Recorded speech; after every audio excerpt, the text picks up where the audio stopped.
A pudding dish hides more than sweetness. It conceals death. Welcome to WordScript Den. I am your host, Denora. This community amazes me. Comment below and share where you're tuning in from. Your comments mean everything. I always love reading them. Let's begin. It started as too many things in my professional life do with food. Not a steak or a sauce bubbling in Fritz Brenner's kitchen, but a pudding. Yes, pudding. One of those cozy English imports that makes you wonder whether folks across the Atlantic invented desserts to punish themselves for winning at Agincourt. This pudding didn't come out of Fritz's pantry, and thank heaven for that. It arrived at the brownstone at precisely 2 o'clock on a Tuesday afternoon, delivered by a pale man in a grey suit, who looked as though he'd borrowed his bones from a hanger. He clutched a hat that didn't fit him and a small, gleaming box that did. "Special delivery," he said, and offered me the box like it was something sacred. Now, you don't last long as Nero Wolfe's right hand without developing a suspicion reflex sharper than a switchblade. Nothing arrives at our door without consequences, especially not wrapped in gold paper with a green ribbon. "Who from?" I asked, squinting at the label. "There wasn't one," he shrugged. "Instructions are only to deliver. Confidential." His tone suggested he'd been told the pudding was the Ark of the Covenant, and he wasn't about to peek inside to check. I signed, tipped him $1 for lugging mystery sugar across Manhattan, and closed the door with my shoulder. The package was cool in my hands. It smelled faintly of vanilla, almonds, and something I couldn't quite place. Something metallic. I carried it into the office where Wolfe was planted in his throne behind the desk, wearing the expression of a Roman emperor interrupted during the better half of a feast. His eyes flicked to the box and then to me. "What is that?" He rumbled. "A gift, apparently. No note, no sender. Just a pudding in designer wrap." His lips compressed. "Archie, a pudding is not a gift. It is a presumption." "Open it." I did. Inside was a porcelain dish, cold and sweating with condensation. Very dense, glossy mound of pudding sat waiting, its surface trembling like it knew it was being watched. Fritz, summoned by aroma as much as by curiosity, drifted in. His eyes lit with horror and disdain at once, a hard trick to pull off but one he'd perfected. "That is no pudding," he pronounced. "That is an insult. It is commercial. Looks eatable," I said. "Smells halfway decent, too. Except," I leaned closer. That metallic note was stronger now. Not poison exactly, at least not the way cyanide makes itself known, but something unnatural. "Dispose of it," Wolfe said. "And call Saul Panzer. Tell him to ascertain the origin." Now, Wolfe doesn't usually burn calories over unsolicited pastries. The man views food as sacred, and the idea that someone would dare invade his culinary temple with a Trojan dessert was enough to raise his blood pressure a notch. Still, I raised a brow. "You're taking this serious, Archie. Our domestic sanctity has been invaded. No one sends food here without intent." I had to admit he had a point. Before I could make the call, the phone rang. I answered. A woman's voice, clipped and urgent, said, "You received the pudding. Do not eat it. Keep it. I will come at 6. Please, please do not throw it away." Click, she hung up. I relayed the message. Wolfe closed his eyes. "Confound it. We are enlisted." That's how it began. Not with a corpse on the carpet or a gunshot in the alley, but with a pudding in a box, a nervous voice on the wire, and Wolfe's sanctuary breached. I didn't know yet whether the pudding concealed arsenic, ambition, or just bad manners, but I knew one thing. Somebody had just walked into Wolfe's world without knocking, and that meant they were already in trouble. This section delivers Archie's witty narration and suspicion-laced humor, Wolfe's disdainful precision and immediate recognition that the pudding was intrusion. A tangible hook, the odd gift, the strange smell, the anonymous caller. The brownstone's sanctity disturbed, without explaining too much yet. "Would you like me to continue building Section 2? The brownstone disturbed. The woman's arrival. Fritz's protests, Wolfe's controlled observation, and Archie's skepticism, keeping each section around 1 to 200, 400 words for even distribution across 9 to 10 parts. At 5 minutes to 6, Wolfe's office was weighted with the kind of silence you can measure.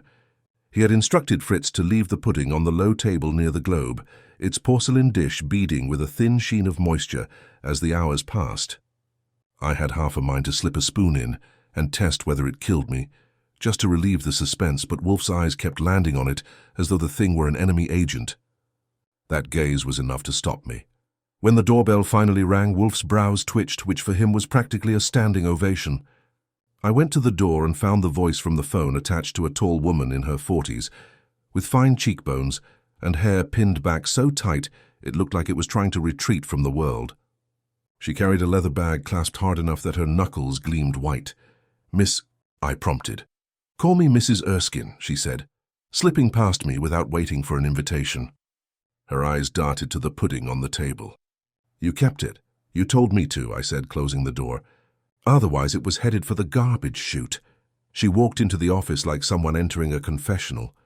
Wolfe inclined his head an eighth of an inch. "Sit." She perched on the red chair, the one most clients sink into like they've stumbled into a trap. I stayed standing by the desk, because my job was to catch the expressions she didn't want Wolfe to notice, though he'd noticed them anyway. She cleared her throat.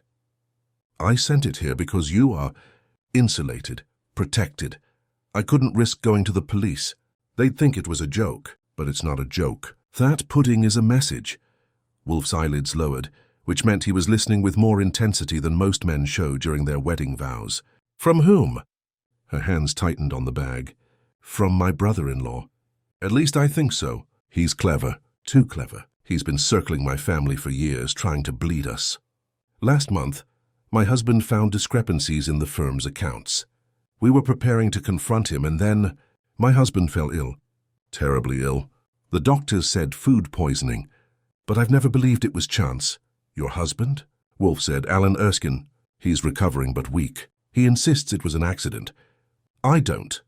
And when this arrived today, wrapped and shining like some gift, I knew it had to be him again. A test or a taunt." I studied her. The tremor in her voice wasn't all nerves. It had the faintest ring of guilt. But that's the trouble with tremors. You never know if they're broadcasting truth or hiding it. Wolfe sighed, which in his lexicon was as close as you get to a declaration of war. "You brought this abomination into my home. Why?" "Because," she said sharply, "I need proof. I need someone to tell me I'm not mad, that I'm not inventing enemies where none exist. My brother-in-law is dangerous. He won't stop. If you taste it or test it or even keep it, you'll see I'm right. And then perhaps something can be done." Wolfe raised a finger. "Hey, you expect me to jeopardize my digestion, not to mention my life, to satisfy your doubts?" "No. But since you have been so inconsiderate as to involve me, I am compelled to act, if only to restore my equilibrium." She sagged back. Relief spread across her face, though Wolfe hadn't said yes in any conventional language. I caught it and filed it away. "Archie," Wolfe said, "telephone Saul, instruct him to trace the courier and identify the point of origin. Fritz is to secure the specimen in the refrigerator, away from edibles." "Yes, sir," I said, moving to the phone. Mrs. Erskine's eyes followed me like I was carrying her last hope in my pocket. After I gave Saul the rundown, I leaned on the desk. "So what do we do until Saul calls back?" "Stare at dessert." Wolfe's lips twitched, the closest thing he has to humor. "We wait and we listen." Mrs. Erskine shifted. "There's more. I didn't want to say it on the phone. 3 days ago, someone broke into our house. Nothing stolen. But the kitchen, things had been moved. Spices rearranged, sugar tin on the wrong shelf, a note under the salt cellar. Blank. Just a folded scrap of paper. Alan dismissed it as a prank, but I knew it was meant for me. Now this pudding, it's escalating." Wolfe turned his head a fraction. That's his version of raising both eyebrows and shouting, "Aha!" Trespass," he murmured. Subtle but intentional. I didn't miss the spark in his eyes. Trespass inside the brownstone was sacrilege. Trespass inside someone else's kitchen wasn't much better in his book. Food was order. Disturbing it was declaration. "Your brother-in-law's name?" Wolfe asked. "Gerald Marks. He's charming, intelligent, persuasive. Everyone believes him. He has friends in every club and office. But he wants control of our firm. He wants us ruined, dependent on him. And he would—" She faltered. "He would do anything." Silence thickened. Wolfe pressed his fingertips together. "You insist this confection is his doing?" "I know it," she whispered. Wolfe let the air breathe for a while before answering. "Very well. I am engaged." Not by money, not yet, but by violation. You will remain available, Mrs. Erskine. Archie will attend you tomorrow for particulars. Your home, your husband, your brother-in-law. Tonight you will leave the pudding here." She rose, almost trembling with gratitude. "Thank you, Mr. Wolfe, truly." "Do not thank me," he said coldly. "It is not for you I act. Archie, see her out, I did." On the stoop she turned to me, eyes wide. "He believes me, doesn't he?" I gave her the best neutral smile I own. "He believes the pudding. That's enough." When I came back, Wolfe was staring at the dish like a general considering a captured banner. He spoke without looking at me. "Archie, this will not be trifling. There is calculation in this, a purpose beyond intimidation. Someone has chosen food as a vector of power. That is intolerable. We shall see where it leads." At that moment the phone rang again. Saul's voice was calm, steady, like always. "Archie traced it." Box was handed over at a midtown cafe, paid cash. The courier can't describe the man. Said he wore gloves, dark glasses, and never lifted his voice. But get this, the cafe owner says the box wasn't empty when it arrived. There was another item. Something taken out before it got to you. "What item?" I asked. "No one knows. Just that the box was heavier, then lighter." I hung up, repeated it to Wolfe. He closed his eyes and muttered something I didn't catch, probably in Latin. So now we had a pudding with a smell of metal, a missing mystery item, and a woman who swore her brother-in-law was out to poison her husband and ruin her life. Wolfe hadn't moved an inch from his chair, but I knew the case had already shifted into gear. It wasn't just the pudding anymore. It was what the pudding had concealed. And whatever that was, it had walked right into our house. The next morning broke with Wolfe already irritated, which meant the sun must have risen crooked. I could tell because he didn't bother with the usual nod at Fritz's breakfast tray. He only gave the orange juice a glower and shoved the eggs away like they had personally offended him. For Wolfe, that's about as close to storm clouds as we get. I knew why, of course. A pudding with a pedigree unknown, a missing item from a cafe handoff, and a woman claiming her brother-in-law was plotting by sugar bowl. The combination was enough to foul the air in the brownstone more than any city traffic. He didn't have to ask me to get moving, because I'd already arranged with Mrs. Erskine to meet her at her townhouse. Wolfe wanted particulars, and particulars meant me pounding shoe leather while he reclined with orchids and philosophy. I left him with the New York Times and Fritz with the pudding under lock and key in the refrigerator, and headed out into the city with a mind tuned to suspicion. The Erskines lived in one of those dignified brownstones on the Upper East Side, the kind with stone steps and polished brass that told you money had been around for a while, even if it was currently wobbling. Mrs. Erskine opened the door herself, which suggested either nerves or distrust of servants. Her face looked pinched from lack of sleep. "Mr. Goodwin," she said. "Please, Alan is resting upstairs. I'd rather not disturb him. He hates me stirring this up." "Then let's not disturb him," I said. "But I'll need to ask a few things, and it'll go easier if you let me look around while we talk. Especially the kitchen." Her lips twitched, but she nodded and led me through. It was a handsome place, rugs thick enough to drown a cat, walls hung with sober portraits of ancestors who looked like they disapproved of just about everything. When we reached the kitchen, she paused, as though expecting me to notice something before she even spoke. It was a good kitchen, polished counters, copper pans hanging neat, shelves lined with jars of flour and sugar. But I saw what she meant. The arrangement was wrong. You don't need to be Fritz to notice when someone's been fiddling in your spice rack. Jars sat out of sequence, salt in place of pepper, a tin of cinnamon shoved behind paprika. It was subtle but deliberate, like this, she said softly. "This is what I told you. Alan says I'm imagining, but I know. Everything here has been tampered with, touched, moved by hands that don't belong." I crouched and opened a lower cabinet. Inside were neat stacks of tins, all lined up like soldiers. Except one tin in the middle was turned the wrong way, labeled to the back. I pulled it out, sugar, half full. Perfectly ordinary, except for a slip of folded paper tucked beneath the lid. Mrs. Erskine gasped when I opened it. The paper was blank. Just like she'd said. A folded empty message that said more by saying nothing. "Where did you find this one?" I asked. "I hadn't," she admitted. "I stopped looking. Every time I found one, Alan begged me to drop it. To stop feeding suspicion." Her eyes darted. "There have been 3. Always blank. I pocketed the paper and straightened up. That's not imagination. That's staging. Somebody wants you to feel watched, invaded. They're building pressure. Her voice trembled. Gerald, it must be Gerald. He knows how to manipulate. He delights in it. I didn't answer, because suspicion is cheap and proof is the only currency Wolfe accepts. Instead, I asked about Gerald Marks. She painted him as the golden boy who charmed investors, made allies over brandy, and convinced half the city he was brilliance in cufflinks. A man who lived well above his salary, forever borrowing on promises that were never repaid. And most important, a man with every reason to wrest control of the family firm if Alan showed weakness.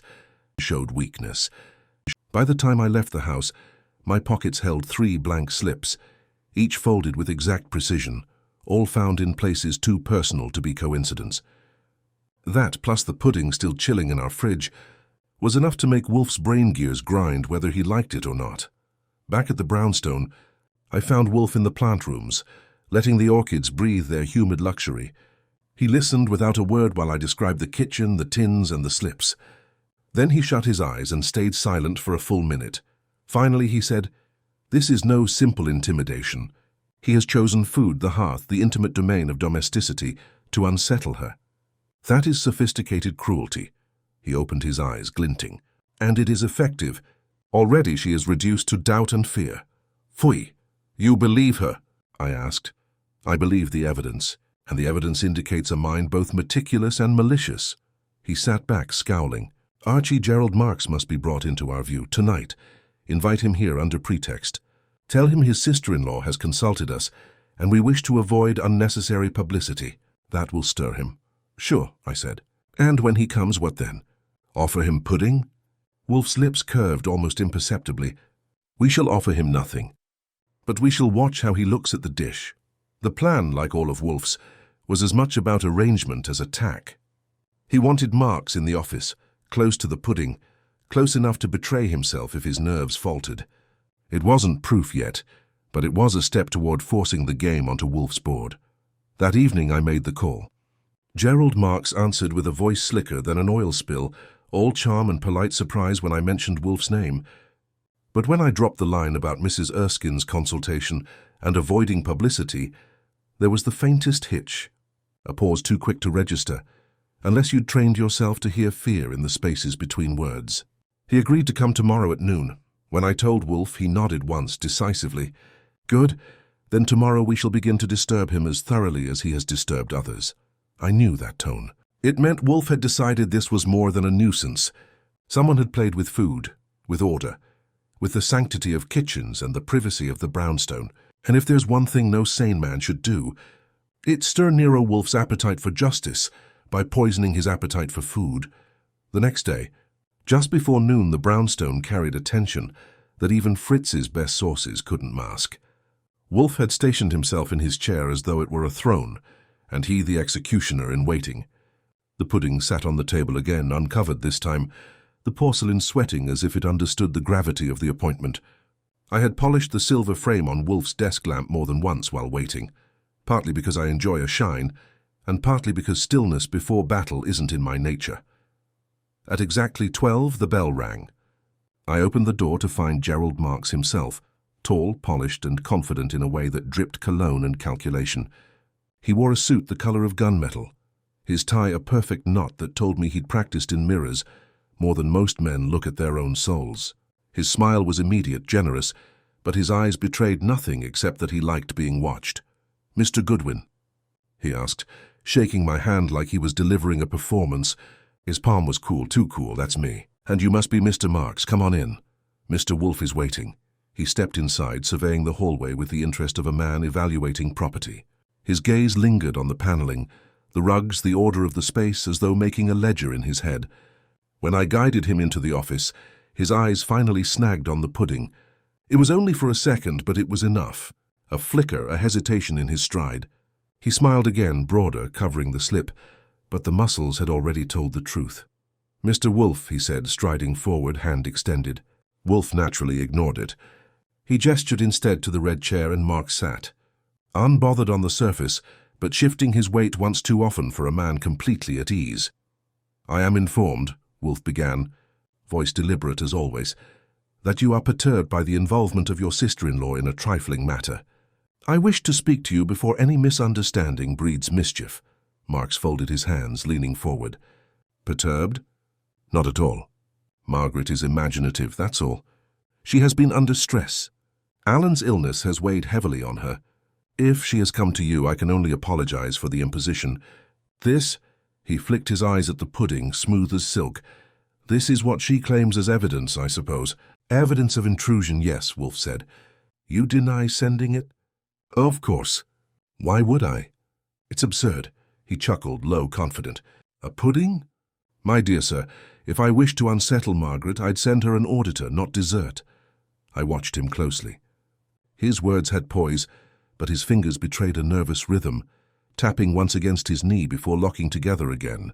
He was good, trained in the art of looking plausible, but no one is flawless under Wolfe's scrutiny. Nonetheless, Wolfe replied, "It arrived, and it was accompanied by a call urging us to preserve it. One does not stumble upon such coincidences often. Would you care to explain why your name is attached to her suspicion?" Marks spread his hands, palms outward. "Because she resents me. Because Alan listens to me more than her, perhaps. Because she needs a villain.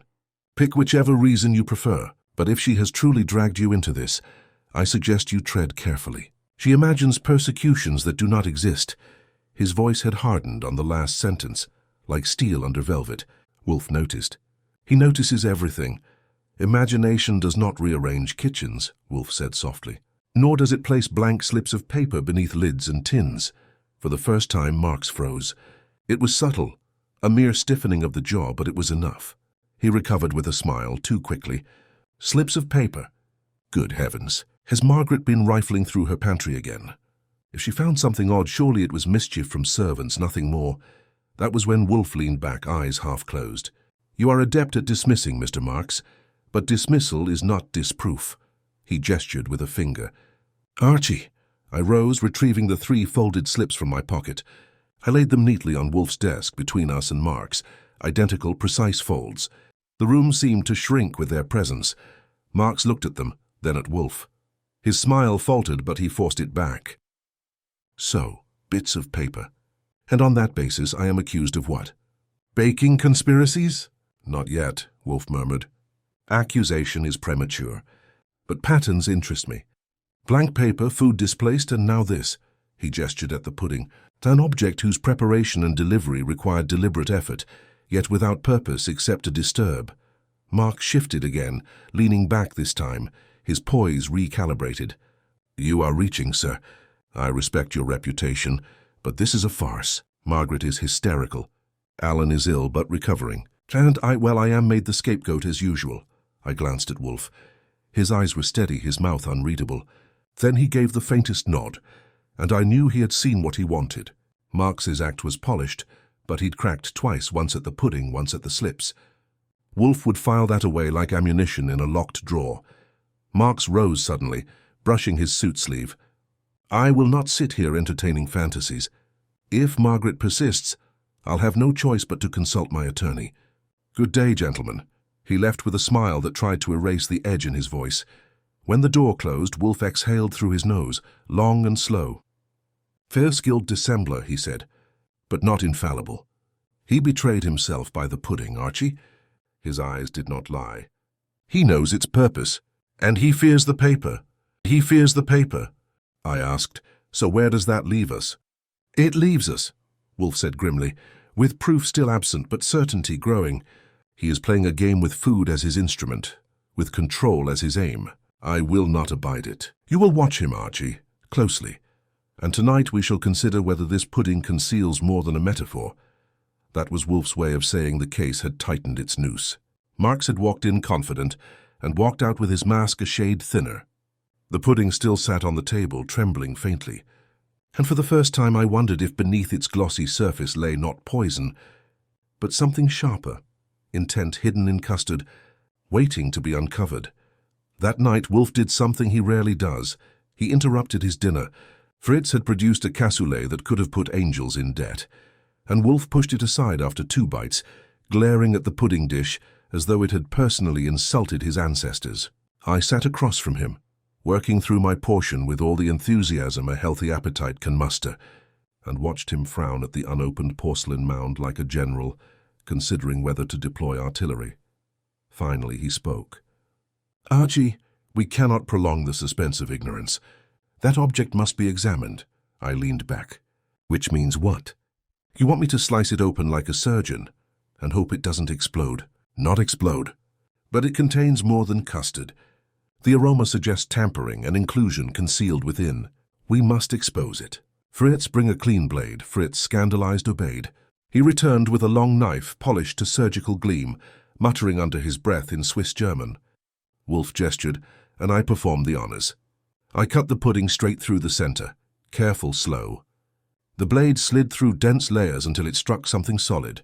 I withdrew it, and Fritz let out a horrified oath. Embedded in the pudding, nestled like a secret, was a small metal cylinder no bigger than a lipstick tube. I lifted it out with the tip of the knife. The thing was sealed, smooth, unmarked except for a faint scratch across its surface. Wolfe leaned forward, his bulk shifting with purpose. "Ah, as expected." I held it up. "Looks like somebody's idea of a charm bracelet, only less charming." "What's inside?" "That," Wolfe said, "is what we must ascertain without folly. Do not open it. Saul will find an expert to analyze the contents without risk." Fritz had turned pale. "In my kitchen, such a thing." "Monstrous!" "To violate food, so—" He caught Wolfe's look and snapped his mouth shut, retreating with dignity, bruised but intact. I set the cylinder on Wolfe's desk blotter, and we both stared at it as if waiting for it to confess. Wolfe laced his fingers. "This is no longer intimidation. It is signal. Whoever sent this intended its discovery. They wanted Margaret Erskine to know something was hidden, though not what. It is psychological theater. But for us, Archie, it is leverage." I nodded slowly. "So Marks comes here, sees the pudding, twitches at the sight. He knows it holds the goods. Question is, what goods?" Before Wolfe could reply, the phone rang. I answered, and it was Saul. His voice carried the calm of a man who knew more than he revealed. "Archie, I checked further on Marks. He's been visiting a safety deposit box twice this week. Quietly. Bank manager wouldn't talk, but a teller mentioned he looked rattled. Also a man tailing Mrs. Erskine yesterday. Short, stocky, brown overcoat. Could be a hire. I'll keep digging." "Do that," I said, and filled Wolfe in after hanging up. Wolfe's brows knitted. "A safety deposit box, interesting. He is transferring something of value, perhaps records. And this cylinder—" He tapped it with one finger. "Maybe part of the same game. Concealment, misdirection, intimidation. Marks is choreographing but clumsily.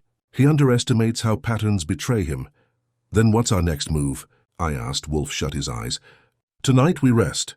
Tomorrow you will return to the Erskine house. Search discreetly.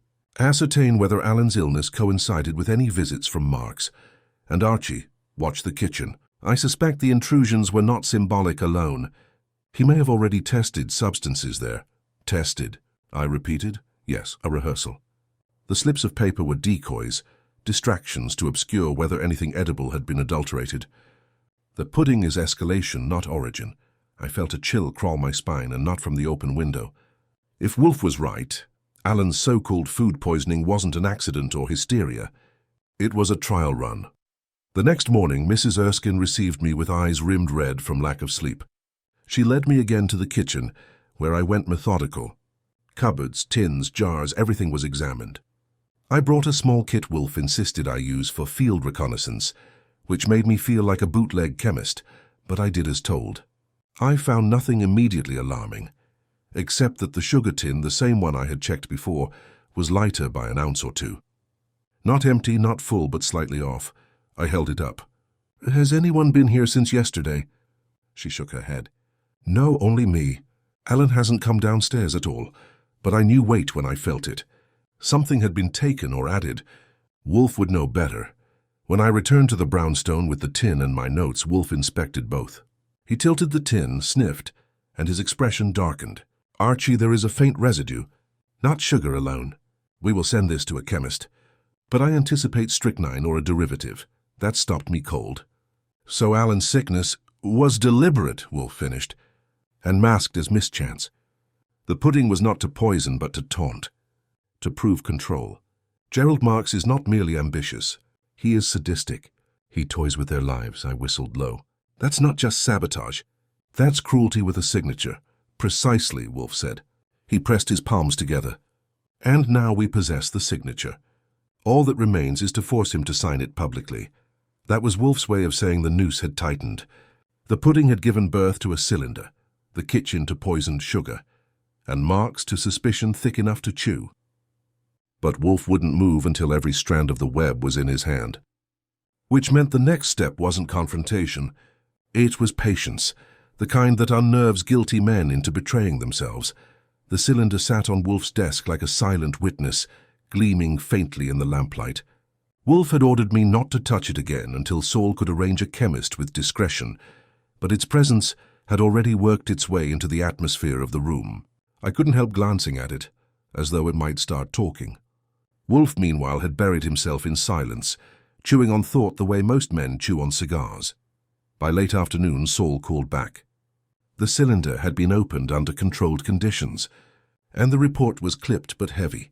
Inside was a strip of microfilm, neatly rolled, containing what appeared to be financial ledgers, company records, though coded in a way that would require patient unraveling. Wolfe listened to me relay this, and gave one of his rare, satisfied grunts. As expected, Marks has concealed evidence and concealed it with food. The pudding was no mere taunt, it was transport, I said. So the pudding was a delivery system. But why send it to us? Why not keep it in his pocket or his bank vault? Because, Archie, Wolfe murmured, he is confident. Too confident. He calculated that by planting it here, he might entangle us unknowingly. Perhaps even cast suspicion upon Margaret should the film vanish. A man intoxicated with cleverness often overreaches. Pfui. It was then that Mrs. Erskine called. Her voice trembled. Alan has taken worse. His heart, his breathing. The doctor says relapse. But I know Gerald has done something. Please come. Please come. Wolfe gestured for me to continue.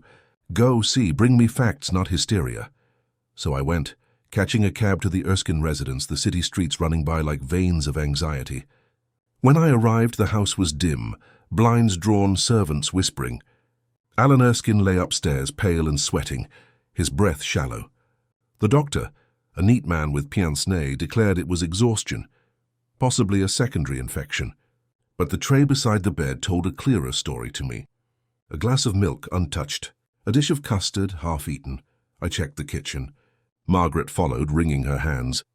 The cook insisted she had prepared nothing unusual, only what Mr. Allen requested. But when I sniffed the custard bowl, the faint metallic tang returned, the same note I had caught when first unboxing the pudding. Margaret, I asked quietly, who served this? Her lips parted, faltered. One of the maids. No, Gerald was here earlier. He came to speak to Alan. He insisted on visiting the kitchen afterward. He said he wanted tea.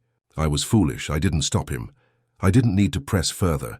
I collected the custard dish carefully in a cloth, thanked her with what calm I could, and left. On the cab ride back, I held it steady on my knees, every bump in the road threatening to slosh evidence onto the upholstery. When I returned to the brownstone, Wolfe was waiting, orchid set aside, attention sharpened. I placed the dish on his desk. He bent close, inhaled once, then grimaced. The same hand, intolerable. Alan's condition's bad, I told him. If the doctor keeps shrugging it off, Alan may not last. Margaret's near collapse. Wolfe closed his eyes. So Marks escalates again. Poison not to kill outright, but to weaken, to destabilize.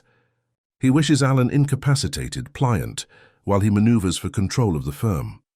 The pudding was theatre, the sugar was rehearsal, the custard the strike. There will be no more delay. Archie, summon Saul, Fred and Ori. We will stage our counter-offensive. I made the calls, each answered with brisk acknowledgement. When I hung up, Wolfe addressed me without opening his eyes. Tomorrow evening we shall invite all principals to this office. Margaret, Alan, if he can be moved, and Marks. He will not refuse. His vanity will compel him. Here under my roof with the pudding, the slips, the sugar and the custard, I will dismantle his pretenses. He may preen and parry, but he cannot withstand logic made manifest, and if he refuses to attend. I asked. Then, Wolfe said, opening his eyes with a glint of iron, we take the matter public, but I anticipate no refusal. Marks has played boldly. He will not retreat when he believes himself invulnerable. He is about to learn otherwise. I leaned back, exhaling. The room felt heavier now, freighted with evidence both physical and psychological. Wolfe sat unmoving, already arranging tomorrow's confrontation in his head like pieces on a chessboard. And me. I couldn't shake the thought that beneath all the custards, puddings, and blank notes, there was something personal driving Marks. A hunger not only for power, but for dominance over the very trust of those who should have been safe at their own table. That night, the brownstone was quieter than usual. Even Fritz cooked in subdued silence. But in Wolfe's office, the pudding dish still sat, cracked and violated. The cylinder gone, but its impression lingering. It was less a dessert now than a symbol, proof that food once tampered with could carry menace as sharp as any blade. And tomorrow it would be more than symbol. It would be weapon turned back on its maker. By the time evening shadows stretched long across the office walls, the brownstone felt like a trap being set.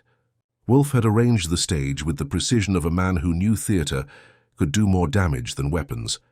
On his desk lay the slips of blank paper, each folded identically and weighted beneath a glass paperweight. To his right, the porcelain dish that once held the pudding sat uncovered, its glossy remnants congealed but unmistakable. Next to it rested the custard bowl I'd salvaged from the Erskine's kitchen, still carrying that metallic trace Wolfe had identified by nose alone. And finally, in a small sealed envelope, the chemist's confirmation of poison traces in the sugar tin, delivered discreetly by Saul earlier that afternoon. Wolfe hadn't moved for hours, but I could tell his mind was pacing miles. His eyes flicked from one exhibit to another, as though rehearsing the order in which he'd peel Gerald Marks apart. I'd seen Wolfe play host to many rogues in that office, but rarely with such distilled irritation. The sanctity of food had been violated, his brownstone disturbed, and his patience tested. Gerald Marks didn't know it yet, but he had crossed a line Wolfe considered inviolable. At 8:30, the bell rang. I opened the door to find Margaret first, her face pale but determined. Behind her came two men supporting Alan, who was weak but insisted on attending. He looked as though standing was an effort, but his jaw was clenched tight, more with stubborn pride than strength. I guided them into the office and settled Alan carefully in the red chair opposite Wolfe's desk. Wolfe acknowledged them with the faintest nod. Not 5 minutes later, the bell rang again. Gerald Marks entered with the same polished air as before, only sharper this time, like a blade honed overnight. He greeted no one, merely surveyed the room, taking in Alan's fragile state, Margaret's tension, and Wolfe's immovable bulk behind the desk. His eyes, quick and precise, darted last to the pudding dish and lingered just long enough for me to note the tightening of his mouth. "Mr. Wolfe," he said, his tone smooth but weighted. "You've summoned me again. I hope we can resolve whatever confusion has been fabricated before it becomes an embarrassment to everyone involved." "Sit," Wolfe instructed. Gesturing to the chair nearest Alan, Marks complied, crossing his legs with deliberate casualness. But the flick of his eyes at the evidence on the desk betrayed a flicker of calculation. The room settled into silence thick enough to spread on toast. Then Wolfe began, his voice low but carrying like a drumbeat. "Mr. Marks, you are here because food has been corrupted.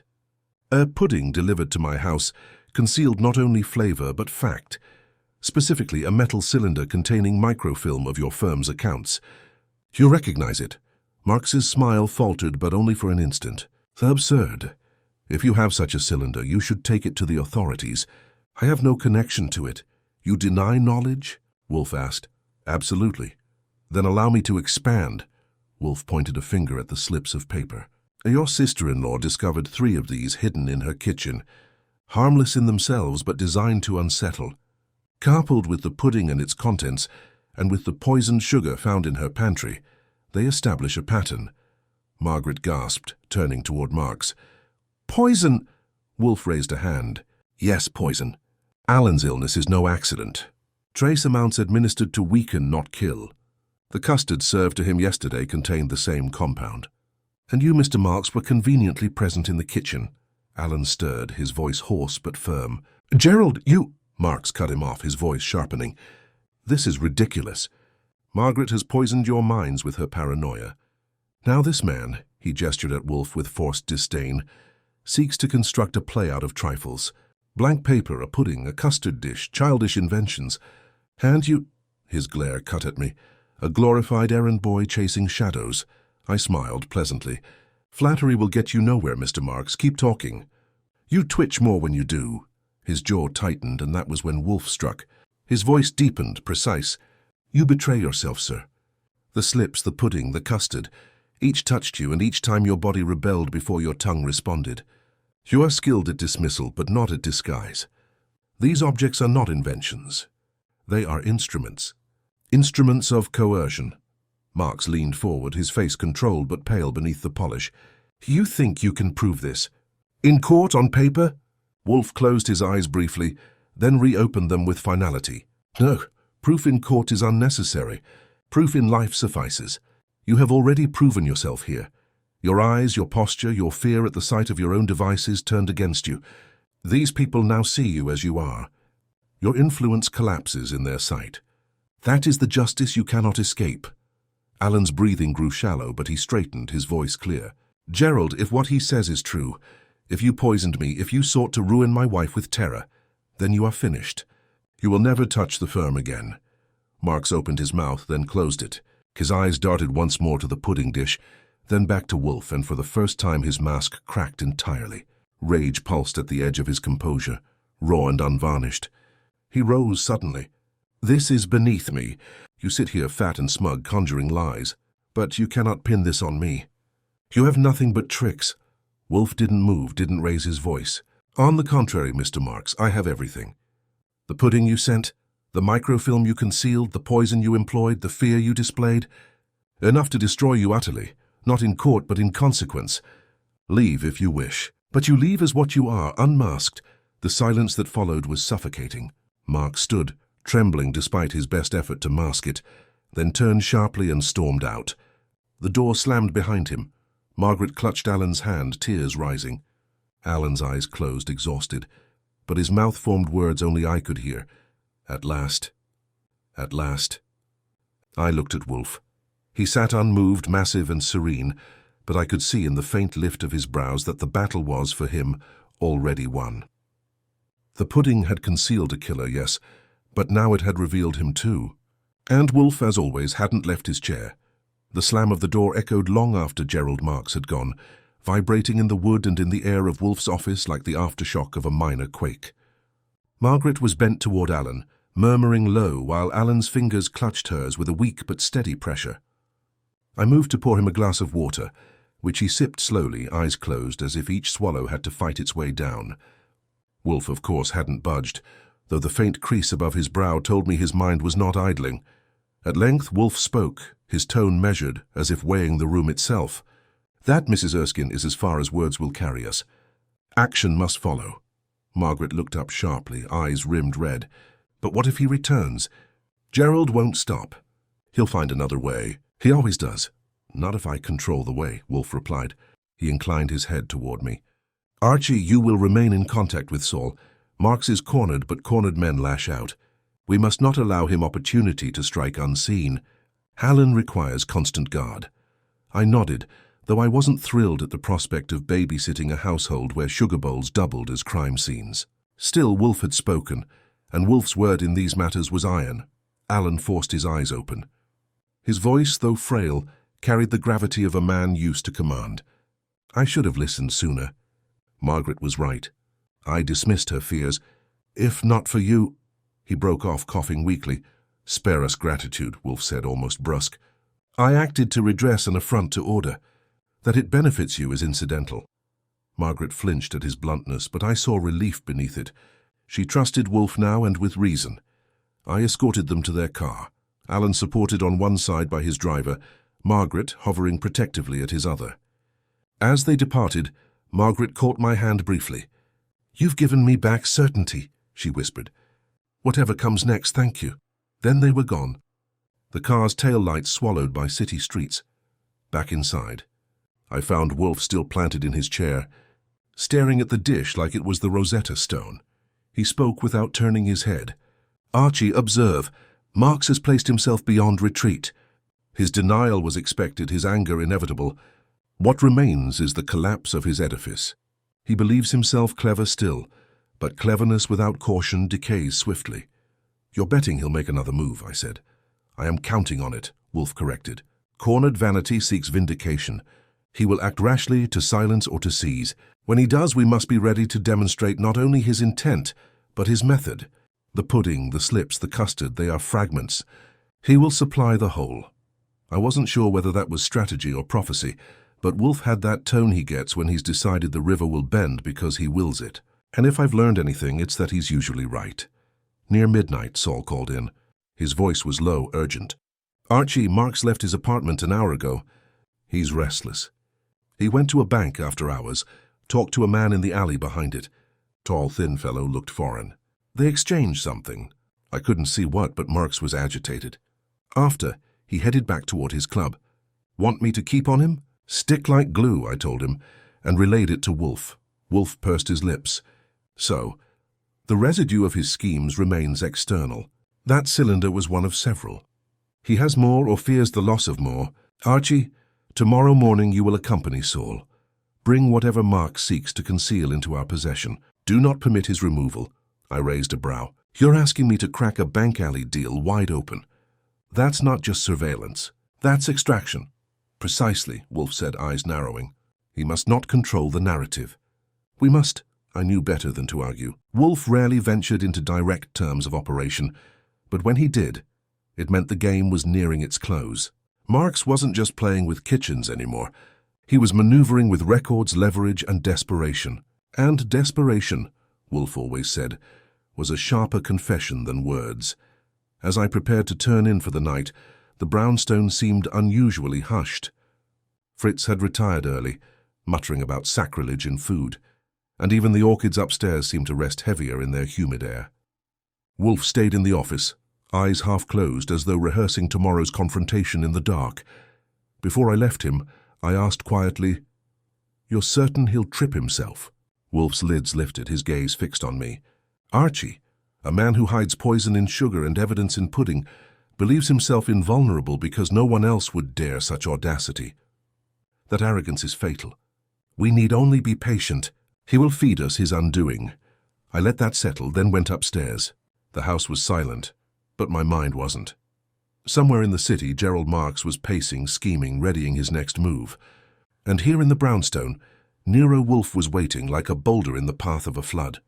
All I had to do was keep the channel open, keep my eyes sharp, and be ready when Wolfe decided the time had come to drop the weight. The morning came grey and damp. The kind of New York day that feels like the city is brooding. I had coffee, strong and black, and Wolfe had his usual mountain of eggs. He didn't eat them with appetite, only with necessity, as if fueling his mind was the only point. He didn't need to tell me twice. I knew my assignment. Saul was already on Marks, and I was to join him. Wolfe's instructions had been precise. Observe, intercept, and if possible, obtain whatever cargo Marks was shifting around. That was Wolfe's version of marching orders. I met Saul near Madison, where the fog curled low and the traffic honked at ghosts. He was leaning against his sedan, collar turned up, his eyes steady as always. "He's been restless," Saul said without preamble. "Didn't go home after the club. Rented a room at the Brighton on 43rd. Been on the phone a lot. Nervous, expecting a handoff this morning. My guess is more microfilm, or instructions from whoever he thinks is helping him." We shadowed Marks together, Saul leading with his unshakable calm, me tailing just close enough to catch any twitch. Marks emerged from the hotel around 9, wearing the same gunmetal suit as if it were armor. He walked quick, his head turning just a shade too often for a man out for a stroll. We trailed him to a side street near the river, where warehouses hunched like old men waiting for a fight. There a figure waited. Thin, foreign-looking, just as Saul had described. They exchanged no greeting, only a brief clasp of hands, then Marks was handed a small parcel. He slipped it into his inner pocket, with the care of a man pocketing his own heart. That was my cue. I crossed the street at an angle, casual, hands in pockets. Saul stayed back, covering. I brushed past Marks, shoulder to shoulder, just long enough to murmur, "Compliments of Nero Wolfe, you're sloppy, Mr. Marks." His head jerked around, eyes flashing panic. That instant of distraction was enough. Saul, smooth as silk, bumped into him from behind, his hand working with pickpocket skill that would have made Fagin applaud. By the time Marks straightened and cursed, Saul had the parcel in his coat, and we were already moving away into the flow of pedestrian traffic. Marks shouted something, angry, guttural, but he didn't pursue. He couldn't, not without drawing attention. He knew he'd been cut, but he didn't know how deep. That ignorance would chew him alive. We didn't open the parcel until we were back at the brownstone. Wolfe waited, eyes closed, fingertips pressed together. Saul handed it over, and Wolfe opened it with the delicacy of a priest handling relics. Inside were more reels of microfilm, bound with string. Wolfe studied them for a long moment, then let out a breath like a man smelling a rose that stank of rot. "Precisely," he said. "Company records manipulated. Marks has been fabricating losses, shifting assets, diverting funds. He has constructed an empire of fraud and cloaked it with charm. This," he tapped the reels, "is the marrow of his ambition." "Then we've got him," I said. "All the poison, all the slips, all the theater in the kitchen, that was just his hobby. The real crime is right here." Wolfe shook his head. "We have evidence, but evidence requires audience. The law will take months, perhaps years, to wade through. I prefer efficiency. Tonight we invite him again. Not to accuse, but to let him see that we hold the sum of his deceits. He will either break or betray himself fully. Either suffices. Either suffices." Saul nodded once, silent as always, then left to keep his net around Marks. When the door closed, I turned to Wolfe. "You're sure he'll come back?" "After last night. Archie, vanity is the greatest leash. He believes he can still outwit us. He cannot resist the chance to reclaim control. He will come." I wanted to argue, but Wolfe's certainty had that granite weight I'd learned not to push against. So I prepared for another evening of confrontation, setting the office once again like a stage. The pudding dish, now only a cracked husk, remained in view. The slips under glass, the custard bowl sealed, the sugar tin labelled. And beside them, the reels of film, the heart of the matter. As the day dimmed toward evening, I couldn't shake the sense that we were holding not just evidence but bait. Marks was dangerous, cornered, and desperate. He'd tasted exposure, and men like him didn't surrender easily. He'd come, all right. The question wasn't if, it was what he'd bring with him when he walked back into Nero Wolfe's lair. The evening stretched itself taut, like a bowstring pulled too far. Fritz had retreated upstairs, muttering about defiled kitchens and lost appetites, leaving the brownstone unusually hollow. Wolfe sat immovable at his desk, the reels of microfilm in their string binding displayed like trophies, the cracked pudding dish and poisoned sugar arranged in their careful positions. It was an arsenal of objects, each selected to jab at Gerald Marks's composure. I'd seen Wolfe prepare for confrontations before, but never with quite this degree of theatrical precision. He wasn't just ready to expose Marks, he was ready to break him. At 8 on the dot, the bell rang. I went to the door, and there he was, Marks, his jaw set tight, his eyes darting like trapped birds.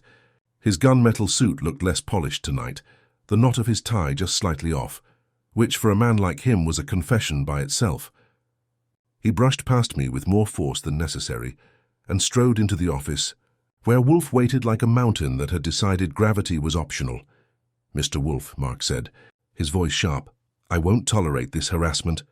Whatever charade you staged this morning, following me, interfering, do you think I don't know? You and your little errand boys think you can intimidate me with tricks." Wolfe didn't move.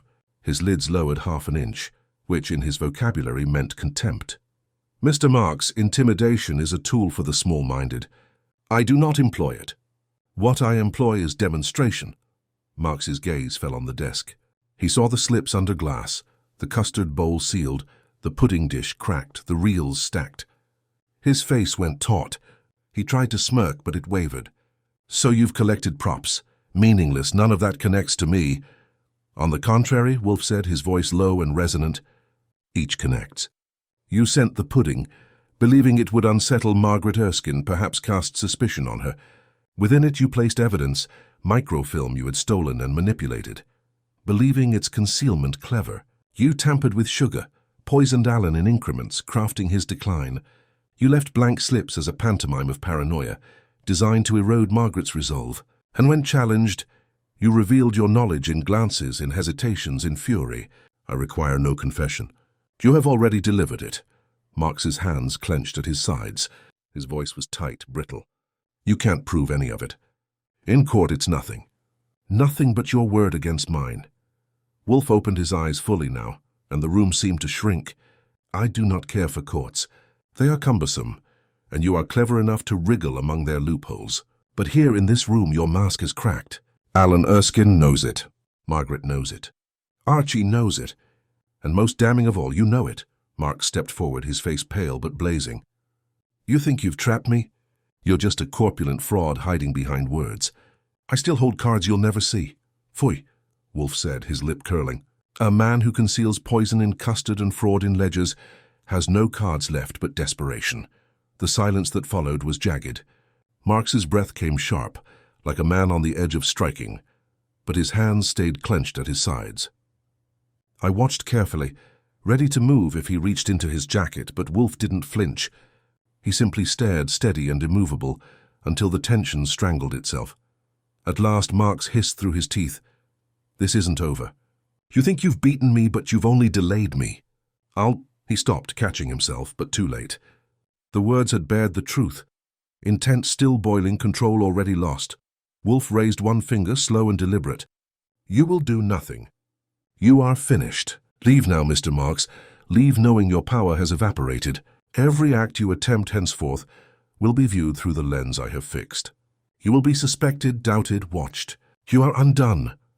Marks's face twisted, rage cutting through his polish. He spun on his heel, stormed to the door and slammed it so hard the walls shook. His footsteps pounded down the stoop and into the street, fading into the night. For a long while the brownstone held its breath. Wolfe leaned back, exhaled through his nose and closed his eyes. Archie, he said at last, see that Alan and Margaret are informed. Marks will not attempt direct violence again. His vanity has been wounded too deeply. His future attacks, if any, will be feeble. I poured myself a drink, the kind that goes down sharp but steady. So that's it? No police, no headlines, just Wolfe calling checkmate? Exactly, Wolfe said, his voice weary but firm. Justice does not always require spectacle. Sometimes it requires only that the guilty man be stripped of illusion. Gerald Marks has been stripped. He lapsed into silence then, his massive frame sinking deeper into the chair while I stood by the window, watching the night. Somewhere out there Marks was pacing, burning with fury. But in here the brownstone had reasserted its order. The pudding dish, cracked and useless, sat as a reminder. Even the most harmless-seeming confection can conceal rot. And with Wolfe back in command, I knew the game was all but done, though not quite finished. There was one more move yet to come, and Wolfe was already waiting for it. The following morning broke cleaner than the night before, but tension still hung in the air like stale smoke. I had half expected to find Wolfe in his office surrounded by law books or telegrams, but no, he was in the plant rooms, as if the orchids demanded his audience more than Gerald Marks ever had. Fritz was back to humming in the kitchen, relieved that no more puddings lurked in the refrigerator, as the brownstone had recovered its sacred calm. I joined Wolfe after breakfast, armed with the latest report from Saul. Marks had tried to bluff his way through the night at his club, but his usual audience of flatterers had kept a cautious distance. Word had spread fast. Whispers about poisoned desserts, tampered sugar, and financial trickery were enough to make even the most loyal drinking companions drift away. By dawn, Saul said, Marks had been alone, cornered by silence more than by us. When I delivered the report, Wolfe only grunted. As inevitable. A man of his temperament cannot survive in isolation. His empire was never built on substance, only on borrowed confidence. Once withdrawn, he collapses, which means he's done. I asked. Finished, Wolfe said, his tone final. The microfilm will suffice to dismantle his financial deceit if Margaret wishes to pursue it. The poisoned custard and tampered sugar have already convinced Alan of his brother-in-law's perfidy. He is stripped of trust, which is more damning than any indictment. I leaned against the desk, studying him. So all that fuss for a pudding, and it ends without a trial, without a bullet, without a headline. Wolfe's eyes narrowed, and he settled deeper into his chair. Do not belittle it, Archie. That pudding was theatre, a stage upon which he displayed his conceit. By delivering it here, he breached my threshold. That I could not abide. He invited his own destruction. I let the silence stretch, broken only by the rustle of his newspaper. After a moment, I asked, "And what about Alan and Margaret?